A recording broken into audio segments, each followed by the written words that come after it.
আমাদের শ্রদ্ধেয় professor doctor Yunus সাহেবকে একদল লোক বোকা পেয়েছেন, যা খুশি তাই বলে যাচ্ছেন, করে যাচ্ছেন। ওই লোকগুলো যারা সংবিধান নিয়ে নতুন করে লিখতে চায় এবং জাতীয় যে 6টি সংস্কার কমিটি রয়েছে, এই সংস্কার কমিটির প্রধান কারা আপনাকে দয়া করে চিন্তা করে দেখবেন। কোনোদিন তারা কোনো একজন মানুষকে একবেলা ভাত খাইয়ে খেয়েছে না, কোনোদিন আমার সন্দেহ আছে।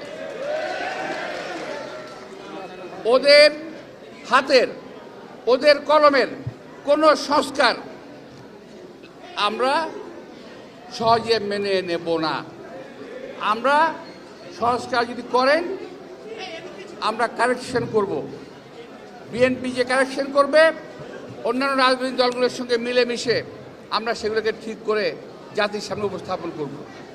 কিন্তু ওই সমস্ত তথাকথিত বুদ্ধিজীবী, আমদানিকৃত লোক যারা এই দেশের নাগরিক পর্যন্ত নয়, তাদেরকে দিয়ে আপনারা করবেন আমরা মেনে নেব, এটা কিন্তু ঠিক না।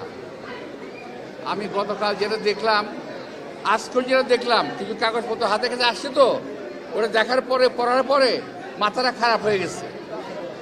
এই দেশের সাধারণ মানুষের হাতে আর কোনো ক্ষমতা থাকবে না।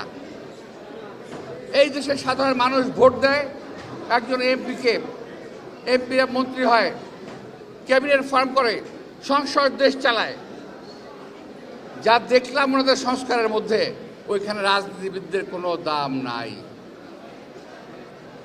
যারা ভিক্ষুককে একটা পয়সা ভিক্ষা দিতে জানে না, এমন সমস্ত লোকজনকে এনে ওখানে বসানোর চেষ্টা করা হচ্ছে। বিনা ভোটে এই দেশে মানুষকে পরিচালিত করার চেষ্টা করা হচ্ছে, এমন কিছু আমি দেখেছি।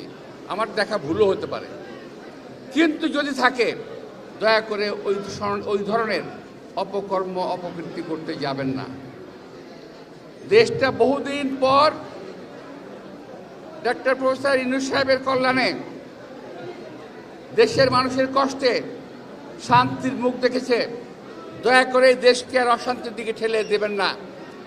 কয়েকজন তথাকথিত বুদ্ধিজীবীর পরামর্শে দেশটাকে কখনোই আর অশান্তির দিকে ঠেলে দিবেন না। আমরা শান্তি চাই। এই দেশে মানুষ বহু জেল জুলুম সহ্য করেছে, আমরাও বহু জেল খেটেছি রে ভাই, বহুদিন। আর জেল খাটতে চাই না। দেশে মানুষকে জেলে দিতে চাই না। দেশের সাধারণ মানুষ ভালো থাকবে, এই কামনাই আমরা করি।